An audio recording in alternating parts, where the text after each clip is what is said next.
Crecí con 4 hermanas y un hermano. En mi casa mis papás nos enseñaron a que si queríamos algo, teníamos que ir y tomarlo. Fuera una oportunidad, una carrera, no sé, una beca, un escenario, lo que fuera. Teníamos que ir y tomarlo. Y como somos muchas mujeres, como siempre digo, yo crecí con una red integrada de mujeres en mi casa, con mi propia comunidad. De hecho, cuando iba en secundaria, me quería ir de viaje y me acuerdo que mi papá me dijo, solamente te voy a dar la mitad del viaje, lo demás lo tienes que conseguir tú.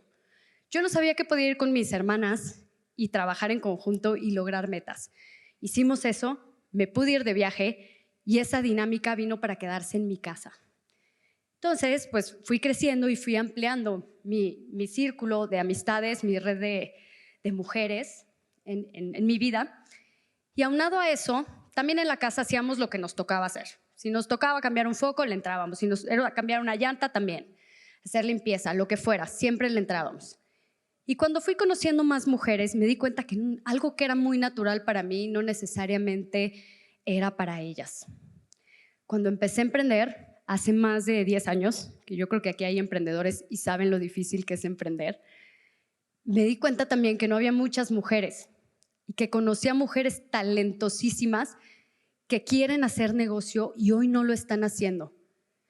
Y esto me llama mucho la atención porque estamos en una época en donde es importantísimo la independencia financiera de las mujeres y no está pasando.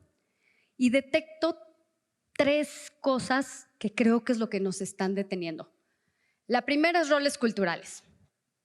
Desde chiquitos se nos dijo, esto es de niños, esto es de niñas. Los hombres son proveedores, las mujeres a cuidar a la familia.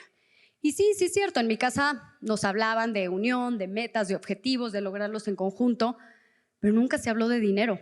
Mi papá, quien era el proveedor, nunca nos habló de dinero, de negocios. Y luego me quedo pensando y digo, pues tampoco con mis amigas hablo de dinero. Y claro, a las mujeres por el rol que nos tocó vivir, nos queda un poco lejos el negocio porque primero tenemos que ser buenas amigas, confidentes, esposas, mamás y ya después, por ahí allá el negocio. Y si no somos capaces de hablar de dinero, pues yo me pregunto y digo, pues tampoco vamos a ser capaces de hacer negocio.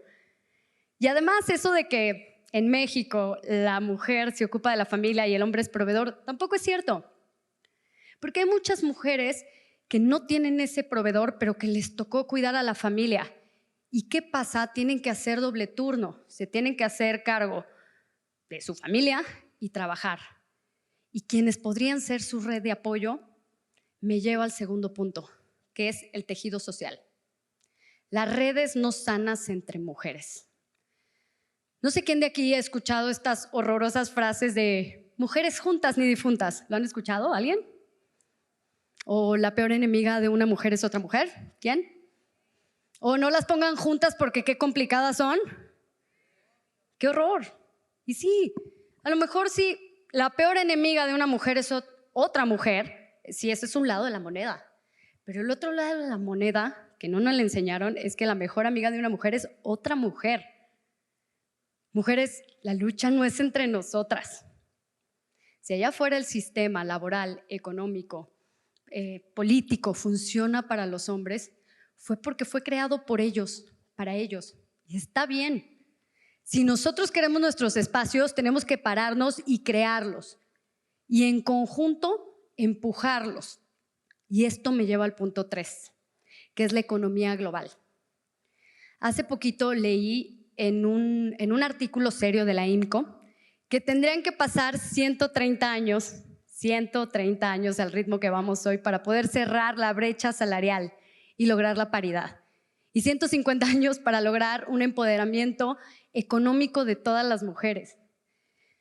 A mí estas cifras me dejan helada porque digo, bueno, obviamente a mí no me va a tocar vivirlo, a mi hija tampoco, pero tampoco si llego a tener nieta, puede ser que no lo vea, puede que por ahí si llego a tener una bisnieta le toque. Y esto no puede ser. ¿Cómo puede pasar si ya hoy tenemos mucha conciencia? Pero me doy cuenta que esto de la inclusión de las mujeres en la economía global es algo que es visto por los hombres como un problema de la mujer. Y de hecho hay mujeres que lo ven como un problema de otras mujeres que no son ellas.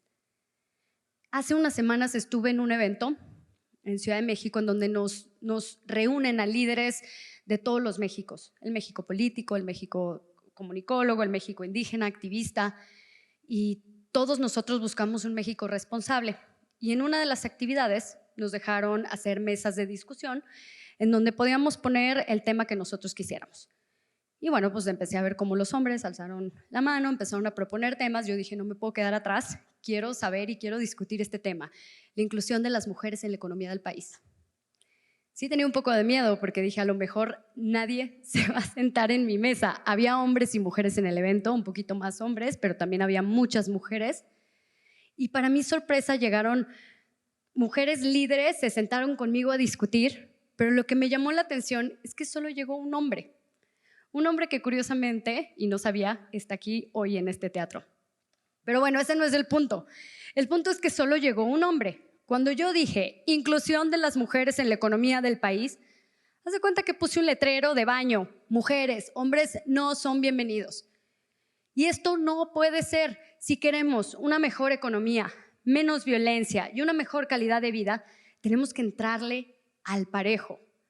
Así que por favor, mujeres, pongámonos pilas. Empecemos a crear emprendimientos, pero empecemos a crearlos con mentalidad de empresa. No creemos negocitos para mis chicles o mientras está la temporada y para mis extras. Creo que tenemos toda la capacidad de poder crear empresas con unas estructuras sólidas para hacerlos escalables.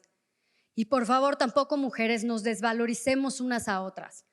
Cuando vean que hay una empresaria o una emprendedora que esté empezando, no seamos de por favor, déjamelo más barato porque eres mi amiga. Si no pueden pagarlo, no lo compren, pero si lo pueden pagar, cómprenlo completo.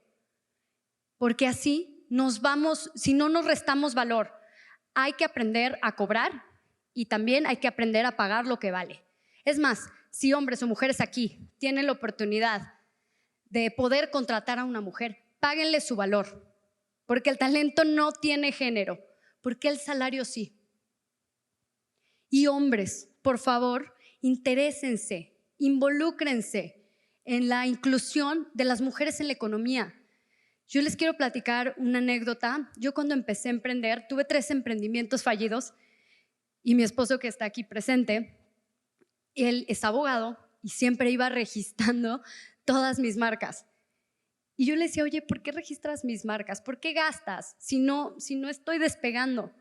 Y me dijo, no, yo no estoy gastando, yo estoy invirtiendo, porque yo sé que tú un día le vas a pegar en grande y tienes que estar lista. Entonces, esto me hizo cambiar el chip.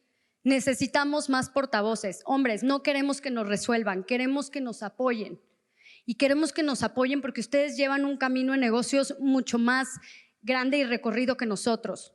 Queremos estructuras sólidas, queremos estructuras que nos permitan escalar negocios. Las mujeres tenemos toda la emoción, ustedes tienen todo el conocimiento y podemos ser un gran equipo. Porque como dice esta frase de la ONU que me encanta, en los países, más bien, entre más mujeres ocupadas, las economías de los países aumentan aceleradamente. Muchas gracias.